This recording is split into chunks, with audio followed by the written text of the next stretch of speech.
Salut à tous. Avant de continuer, n'hésitez pas de vous abonner, de partager avec vos proches. Dans notre vidéo d'aujourd'hui, nous allons essayer d'expliquer pourquoi faire des études de sol avant les implantations. Nous faisons des études des sols avant l'implantation pour éviter des risques d'effondrement, les risques de tassement, de fissures, pour se rassurer de la qualité de notre ouvrage. Vous verrez que la plupart des immeubles au bord des routes se font trop. Nous allons découvrir ensemble quel est le but des études de sol dans cette vidéo.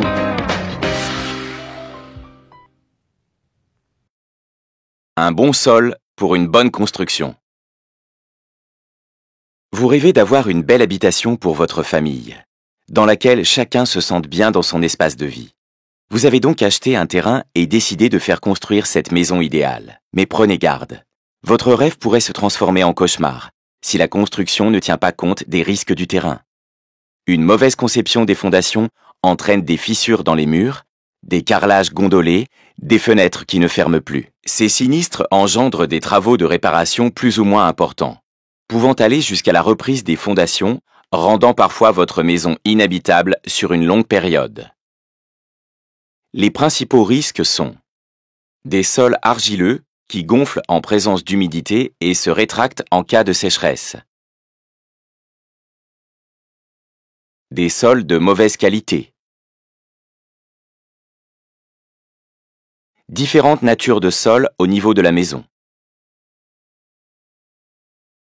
un glissement de terrain,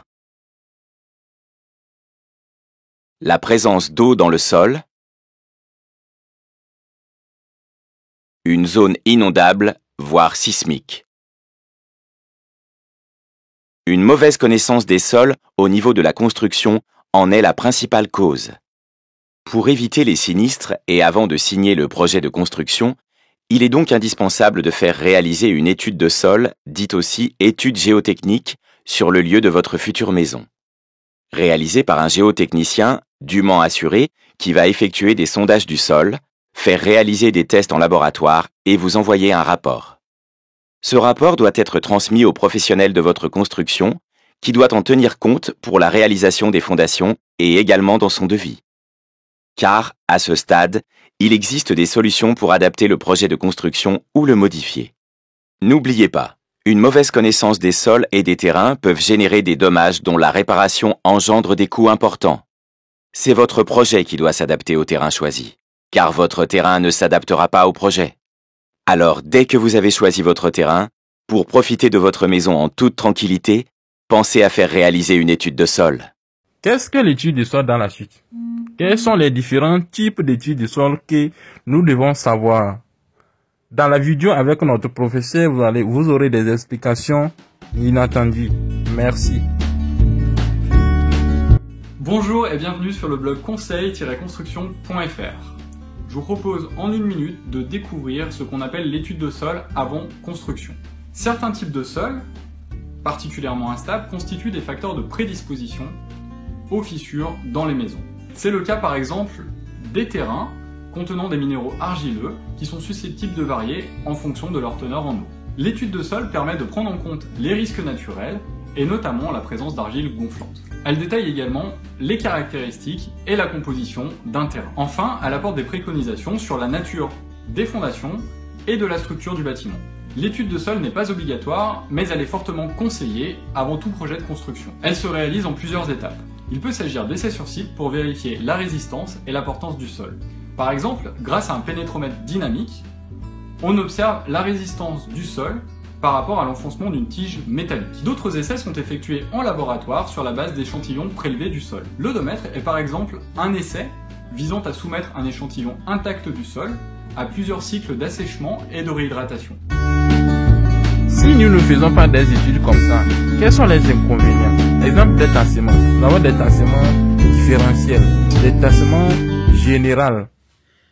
Il y a de grandes familles de tassements qui peuvent se produire au niveau des bâtiments, soit qu'il s'agira d'un tassement uniforme ou bien d'un tassement différentiel. Le tassement uniforme, ça englobe tout le système fondatif et ça se produit de manière automatique dès la construction du bâtiment.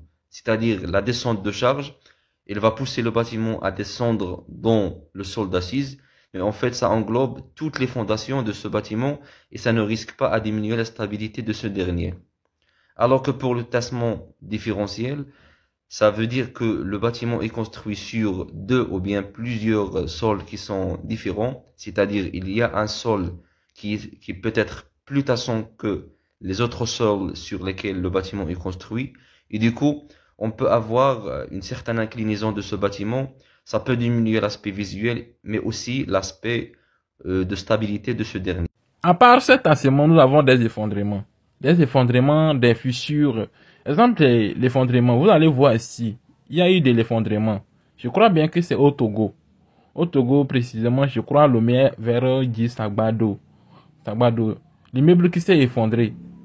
Des conséquences énormes en perte de vies humaines, en perte économique, financière. Vous voyez, ça stoppe les activités, une vie humaine. Donc, nous, techniciens, nous devons prendre des engagements pour sauver nos populations, pour ne pas les tuer, pour les sauver, pour les rassurer que nous réalisons de bonnes choses. Après les plans architecturaux, nous, maîtres d'ouvrage, ne cherchent plus les plans de structure. Je ne sais pas, ça ne se fait pas. Un bon technicien ou ingénieur doit avoir des plans structuraux et non seulement les plans architecturaux. C'est pas normal. On doit veiller à cela. Nous devons prendre des engagements car nous sommes appelés à servir toute une nation. Donc, soyons très très vigilants et rigoureux dans nos propos. En tant que technicien, nous ne sommes pas des médecins.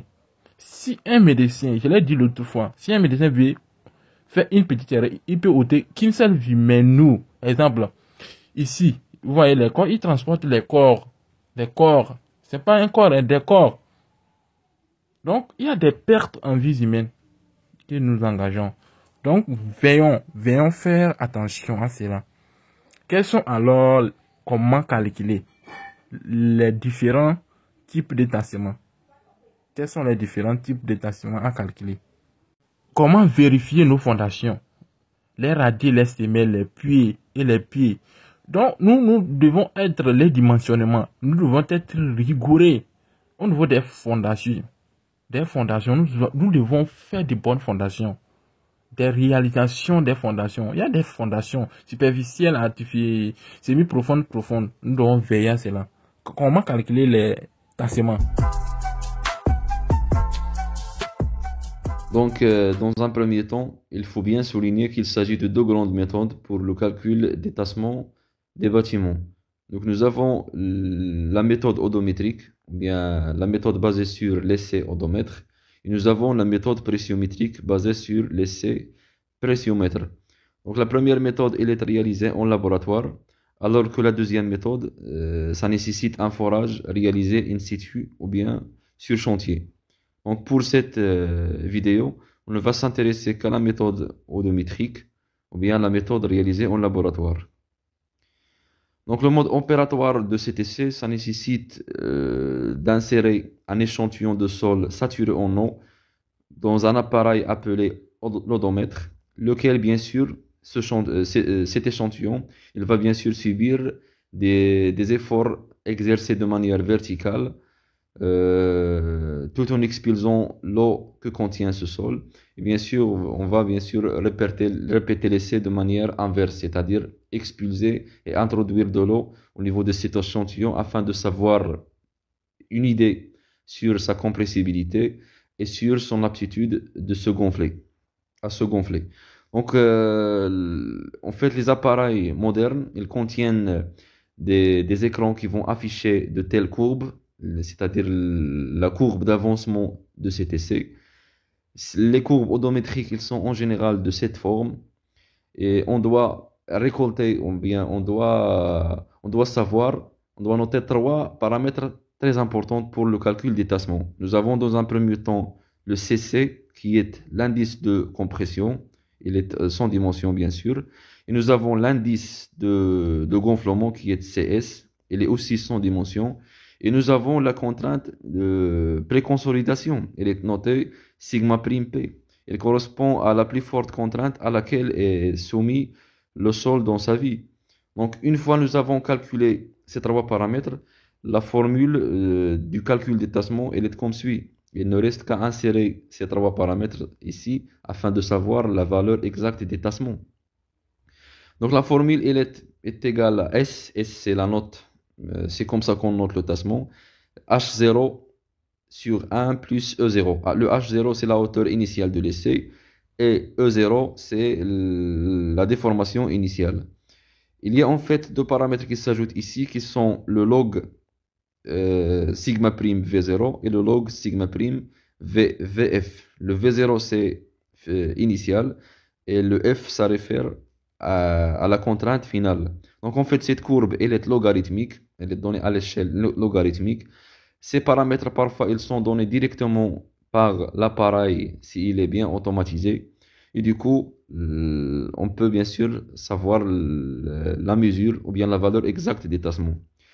Il faut noter aussi que lorsque nous avons plusieurs ou bien une certaine superposition des sols au-dessous de la fondation concernée, donc le principe, ça ne sert qu'à sommer tous les tassements pour chaque sol rencontré, sachant qu'on ne dépasse pas en général les 5 mètres au-dessous de la fondation donnée. Et il y a en fait un certain tableau. Ce tableau, en fait, ça limite, ça donne des limites qu'il ne faut pas dépasser par cet essai. C'est-à-dire l'essai odomètre, on ne doit pas avoir un tassement qui dépasse les seuils dictés ici en fonction de la nature de la fondation ou bien de la construction.